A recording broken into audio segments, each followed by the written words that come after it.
Thank you for joining us today. My name is Doug with Maximum Wealth. This is episode 4 of the Maximum Wealth podcast. We are here today with Mike Buckner for section 4 of our Social Security conversation. Today's conversation is going to actually give you some claiming strategies and ideas on how to work in the I guess the area of being married. Is pretty easy for single people to choose which options to take. Is really, like we talked about earlier, is based on age and mortality and that type of thing. But more issues come into play when you are married. Yes. And so I think that detail is something that's needed and something that you have some more information for everybody on. And that software package that you have is tremendous, and that it really helps understand in detail these things as far as the married couples go. It does. That's why, like I had said in the previous segment, it's don't try to do this on a calculator yourself, or rely upon what your parents or maybe your grandparents did, because your parents or grandparents probably did what the majority of people did. They claimed it at age 62. Right. And again, I go back to it was the shorter life expectancy. Right. Nowadays, when we got people living well into their 80s, and especially when you're married, it makes sense to probably look at additional strategies. Not that they will work for everybody, but again, that calculator that we talked about, the software that we talked about, it really just kind of hones in on what is the best benefit for you. Right. It used to be that we had a bunch of different strategies for married couples. Right. Social Security kind of did away with some of those strategies. You may have remembered there was something called a file and suspend strategy. That is gone. I'm not going to go into the details of that because this is complicated enough. But there is still something out there called the restricted application, and it works for some couples. You would have had to turn age 62 by the end of 2015 to actually utilize this strategy, so it's very limited. And why did Social Security get rid of these strategies? Well, what we found is that people didn't know about these strategies before, but people like me started to go around the country and talk about them, telling people about them, and people are like, "Wow, this really works well." Right. But who was taking advantage of it? It was our wealthier couples that were taking advantage of these strategies just because they could. Right. But Social Security got kind of smart and said, "Well, we're going to get rid of something called file and suspend, and we're going to start getting rid of what's called the restricted app." Or restricted application. That still is there today. You can still do the restricted app, but like I said previously, you would have had to turn age 62 by the end of 2015, and it is sort of phasing out. Okay. So basically the way that the restricted application works is this. My wife files for benefits. Okay. At age 62. She can file at age 62. Am I allowed to file for half of her benefits? I certainly can. So even before age 62, he can file for survivor benefits or spousal benefits? Well, it gets a little complicated because my spouse can turn the benefits on at age 62. Okay.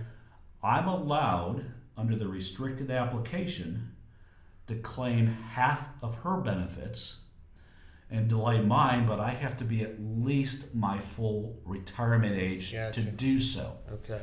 So remember from our earlier conversations, my full retirement age based upon my birth date is age 67. Okay. For a lot of baby boomers, again, it's age 66. Okay. So at age 66, if you're a baby boomer, or me, 67, if my wife turns her benefits on early at age 62, I can go ahead and claim half of her benefits as long as I'm at full retirement age. Okay. Why would I do that? Well, if I wanted to delay benefits to, let's say, age 70, why wouldn't I do that? That's right.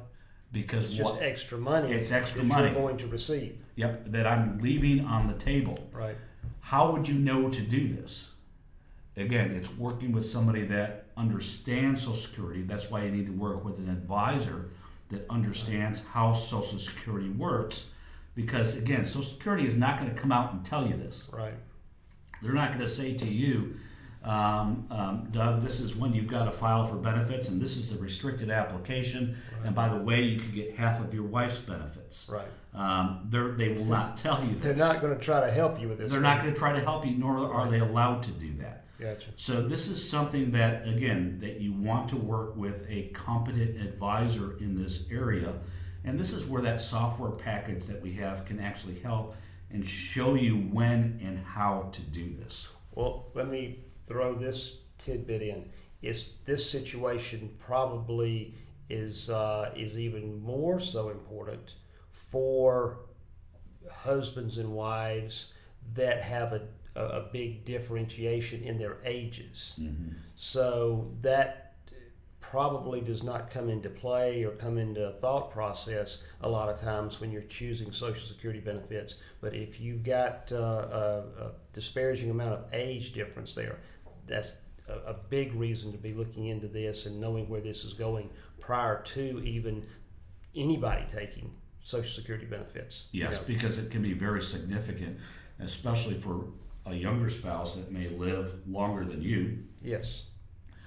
Because if you're delaying to age 70, as we talked about previously, you get those 8% credits every year. Right. But when you pass away, let's say you pass away at age 75 or at 80 or whatever, right, your spouse gets that age 70 they benefit. move that up. It bumps it up. Right.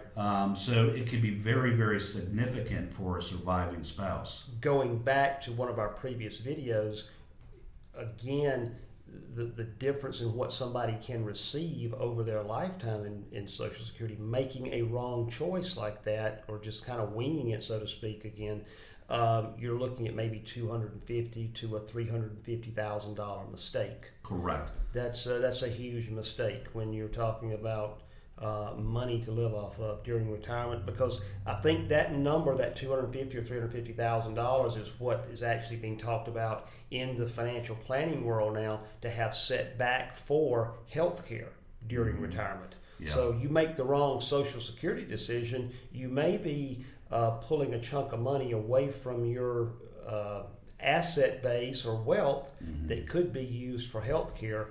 And I think that's a major factor today that we need to think about. It is, because if you look at the number one concern of retirees, and I ask this in all the seminars that I do, I said, what is your number one concern? It's either healthcare or running out of money. And I kind of look at it as one and the same, because it's right there together. They're right there together, because if you're running out of money, you got a problem with healthcare. You better believe it. So, just doing these types of strategies and thinking about them and making an educational decision really, really helps in the long term. Especially, again, I go back to people living longer life expectancies nowadays, and just the cost of trying to get through retirement. We haven't talked about this, but I think this is something that needs to be brought up, talking about the living longer and being able to get those benefits longer. People taking them at 62 because they don't think they're going to live that long, but then those that wait till 70. With the long life expectancy we see over in the life insurance arena, or in that part of people's lives, we've got contracts now. These life insurance contracts go to age 121. A lot of people don't realize that this thing has moved up. A long time ago, the life insurance contracts went to age 65. Then they went to age 90.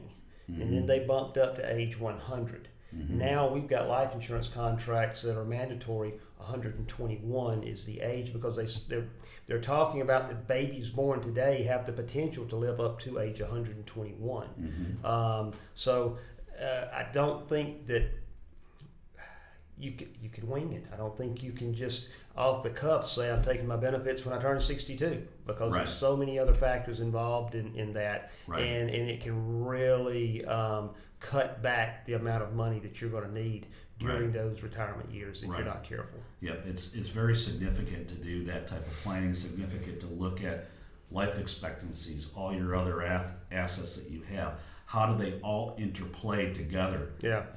And we'll talk about this in the next segment, but what about if I continue to work, or what about taxation of benefits and things of that nature? Absolutely. So Absolutely. I mean, even that interplays in all of this. So again, it's not a one-size-fit-all type of situation, and it's complex. As a little teaser here for the next section, because we are going to go into the taxation of that, can 401ks be affected by Social Security, or can Social Security be affected by your 401k income that you're bringing in? Yeah, all of that factors into the amount of actually income that you receive after tax.